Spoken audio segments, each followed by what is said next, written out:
What to avoid during interviews. In this lesson, we will focus on the subject-verb agreement, particularly on the following lists. How to dress during the interview. So keep bright, flashy colors to a minimum. While everyone knows that short hemlines and plunging necklines are not acceptable for a job interview, wearing an inappropriate dress that also a bright, flashy color like red simply makes the situation worse. So be mindful when choosing your clothes. If you're going to wear a daring color, do it tactfully, making sure the overall design of your outfit is especially conservative. There are other colors that are less dramatic that work well for business interviews, and it's a good idea to avoid short hemlines and skin tight fits altogether. A blazer does not upgrade the rest of your outfit. While blazer is a good to-go choice for almost any interview, be mindful of what you wear underneath. Inevitably, the deep V formed by the blazer's lapel creates a plunging neckline. If you're going to wear a camisole or a shell underneath, make sure it covers you appropriate. Of course, layering with the button down is no fail option too. This tip applies to men too, unless you're interviewing on a casual environment like at a startup company. Wearing a blazer on a top doesn't give you the excuse to wear a tired t-shirt underneath. Take the extra effort and put on a button down or at very least a V-neck sweater. Go light on perfume and cologne. Take it easy on the perfume and cologne as you never know if your interviewer might have an allergy or aversion to strong scents. Either way, you don't want your overwhelming spray of perfume or dap of cologne to be the first or last thing your interviewer notices about you. You risk seeming distracted and unfocused, and you certainly don't want to be fumbling with tangled cords as you meet and shake the hands with your interviewer. Therefore, leave your headphones at home. It can be hard to figure out what to wear for a summer job interview. When the weather is warming up, no one wants to suffer in a heavy suit. At the same time, that doesn't give you an excuse to throw professionalism out the window and wear super casual shorts, a tank top, or skimpy sundress. Fortunately, because many summer jobs tend to be more business casual than specially dressy, most likely you don't want to have dressed in a dark wool suit or a heavy blazer. Both men and men can consider wearing tailored khakis, a nice polo shirt or button down, and a pair of sensible shoes, but no flip-flops, so be careful about being casual. In a competitive job market, everything matters, including your overall appearance. If your wardrobe is outdated, or if you have been out of the workforce for a while and your closet reflects it, invest some modern fashion forward clothes to wear for your interview. Don't forget about shoes either. Throwing on a pair of sneakers, an old pair of pumps, or a beat up dress shoe certainly won't make you look polished or professional, so avoid looking too dated. Don't overdo your makeup. Aim to look refreshed and aware.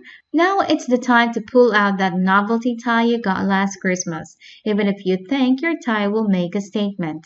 A pattern with conservative colors is perfectly fine, like subdued stripes or tasteful paisley, but don't try to be a funny guy who wears the tacky tie.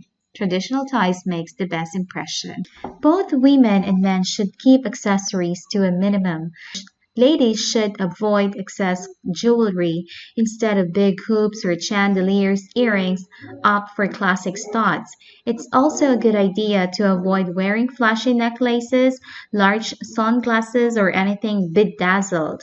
While accessories aren't too much of an issue for men, it's important to be mindful of your cuff lengths, your tie clip, and your belt. Don't wear anything you might wear out of a club, for example, regardless of the accessories you choose to wear.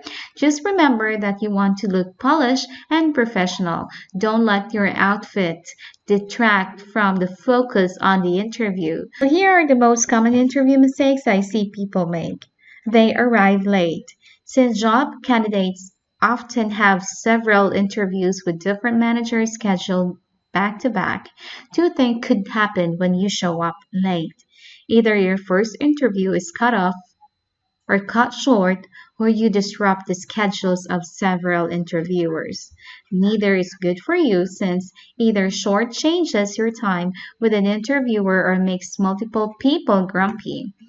Arriving too early. It's important to arrive at least 10 minutes early to get through any security and check in with reception, but it's a mistake to arrive any earlier than 15 minutes before your scheduled interviewer time. Appearing unpolished. Looking put together signals that you care about the interview and you want to put your best foot forward. However, all too often people show up to interviews appearing rumpled, wrinkled, stained, and wearing clothes that don't quite fit. It's not a fashion show, but it is important to carefully select your outfit, brush your hair, and take a look in the mirror before you arrive. Not bringing resume or CV. In an ideal scenario, the hiring manager would be ready with your CV or resume, but days are busy and not every interviewer is organized. That means you should always have a copy for each person you expect to meet with, plus some extras in case you have unexpected interviews. Not only it is practically helpful, it signals that you are thoughtful and prepared. Displaying low energy. This one is hard to define, but an interview killer. Here's what it looks like: slumped shoulders, lack of eye contact, slowness to respond to questions, and a general lack of enthusiasm for the company or role. Companies don't pay you to help you out. They hire you because you have traits and skills that will help them achieve their goals. Use your responses to illustrate how you can be of service to the hiring manager. Seeming unprepared, further not demonstrating a basic knowledge of the role of providing clear examples of your past performance makes it simple like it just rolled in after only glancing at a company's website. Not having any questions. Do you have questions? The questions you ask often reveal the way you think and what's important to you. It also shows that you care enough about the job that you want to know more. If you freeze up, throw out an old standby question like, what does success look like in this role? Or what's the culture like here?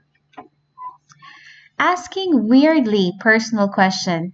Conversely, some candidates get a little too personal with their questions.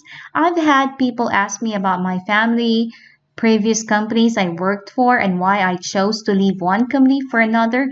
This line of questioning might make the hiring manager feel uncomfortable and also doesn't illuminate anything for them or for you. Forgetting to follow up. So many people forget this basic rule of interviewing.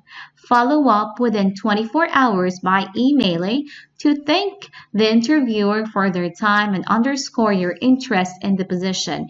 If you don't do it, hiring managers may think you're not interested or organized, or they may simply forget about you. 11. Following up too aggressively. While it's important to follow up, you should not send multiple emails or call an interviewer. It is extremely awkward to receive a call out of the blue from someone demanding to know what they have heard from you.